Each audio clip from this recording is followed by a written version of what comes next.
Entre 4 et 9 millions de morts depuis 1993. Certains vont même bien au-delà de ces chiffres, jusqu'à parler de 12 millions de morts. Un génocide incontestable selon l'ONU, et pourtant un génocide dont certains n'ont probablement jamais entendu parler. C'est le conflit le plus meurtrier après la Seconde Guerre mondiale. Et ça, ce sont les Nations Unies qui le disent. Alors pourquoi on n'en parle pas? Simplement parce qu'il y a beaucoup trop d'intérêts en jeu. Le conflit du Congo est un conflit africain sur fond de velléité occidentale, notamment anglo-saxonne, des anglo-saxons qui voulaient faire main basse sur les richesses du Congo. Ces journalistes congolais s'interrogent à juste titre sur le traitement médiatique et politique du chaos que subit encore aujourd'hui le peuple congolais.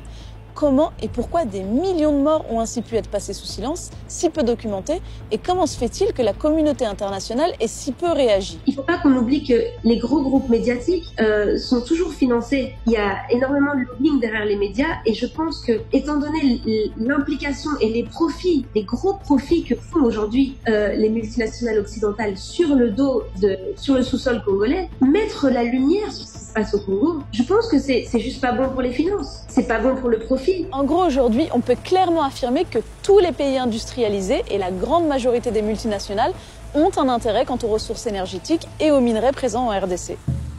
Car il faut bien comprendre de ce dont on parle, la RDC, c'est le deuxième plus grand pays d'Afrique, c'est 4 fois la France ou 80 fois la Belgique, l'ancien pays colonisateur. Et c'est pour ça qu'on parle de pays-continent. Mais c'est surtout une multitude de ressources naturelles et de minerais stratégiques, dont la liste, beaucoup trop longue à développer en totalité, contient notamment du cobalt, du pétrole, des diamants, de l'uranium. Et on estime que 80% des réserves mondiales de coltan se retrouvent en RDC.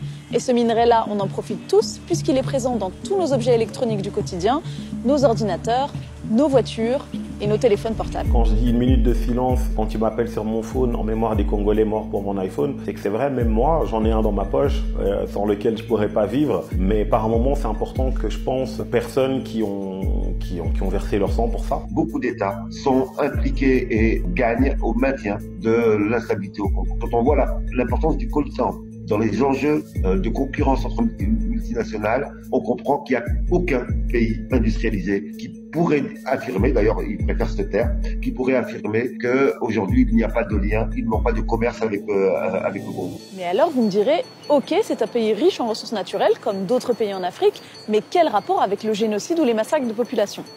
Eh bien, en réalité, la situation en RDC est extrêmement complexe et on y reviendra plus tard. Elle ne peut être expliquée sans raconter son histoire et notamment son histoire coloniale. Mais aujourd'hui, si on devait résumer la raison de ces massacres, de ces millions de déplacés, de ces dizaines de milliers de femmes violées, c'est l'exploration de ces ressources naturelles. On présente aujourd'hui le conflit comme étant une affaire entre barbares africains, alors qu'en réalité, il s'agit d'une guerre de basse intensité, c'est-à-dire c'est une guerre de haute intensité, une guerre chaude qui est devenue une guerre avec le temps de basse intensité, avec les mêmes velléités, avec les mêmes objectifs.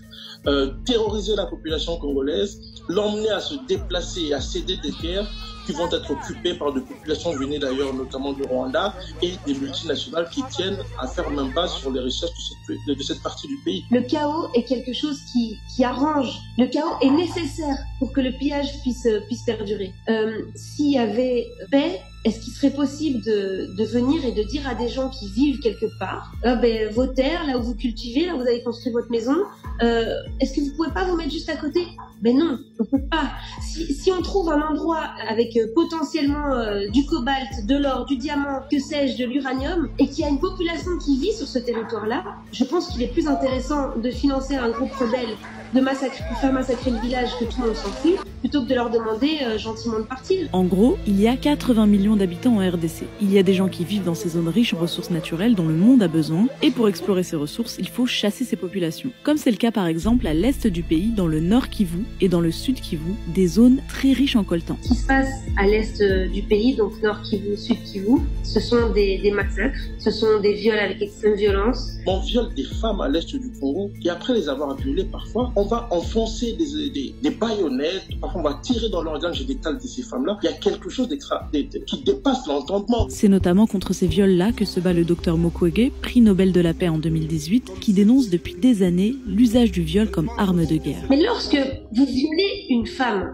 avec extrême violence, vous détruisez totalement la famille, vous détruisez la vision que le mari a sur sa femme, vous détruisez les enfants qui ont souvent assisté au viol. Pour certains, se sont aussi fait violer parce qu'on a des enfants de 6 mois qui arrivent à l'hôpital de Panzi, à l'hôpital de Dr Mukwege. Et en fait, on se rend compte que ce génocide qui est passé sous silence utilise le vagin de nos mamans comme un champ de bataille. C'est réel, c'est-à-dire que en faisant ça, c'est pas seulement déstructurer la société et la déstabiliser pendant 3 mois ou pendant 1 an, c'est toute une vie. Des atrocités qui dépassent l'entendement et qui rappellent le génocide et les violences subies par le pays voisin, le Rwanda.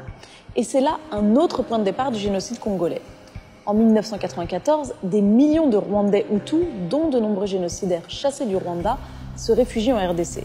Des terres sont accaparées par l'armée rwandaise, des massacres sont perpétrés comme au Rwanda et des viols sont commis avec extrême violence. Donc on a toute une série de facteurs liés à la fois à la fuite des génocidaires, mais aussi à leur instrumentalisation après, qui va expliquer l'installation de la violence. Mais en réalité, cette violence extrême que connaît le peuple congolais remonte bien plus loin dans son histoire, et notamment dans son histoire coloniale. Depuis le 19e siècle, il a été l'objet de tous les appétits. Une première phase qui était autour des richesses liées au caoutchouc et qui a donné un vrai désastre au Congo, puisque ça a été une des colonisations les plus dures, une des colonisations les plus barbares. Et là encore, des millions de morts, 5 à 8 millions, peut-être même 10. L'une des conquêtes coloniales les plus sanglantes du 19e siècle. Adam Hochschild, journaliste américain qui a publié une enquête sur la colonisation du Congo belge, parle d'Holocauste oublié. Il raconte la barbarie du roi belge Léopold II qui, pour faire prospérer le commerce d'ivoire et de caoutchouc, met en place une exploitation impitoyable. Esclavage, déportation, travail forcé, flagellation,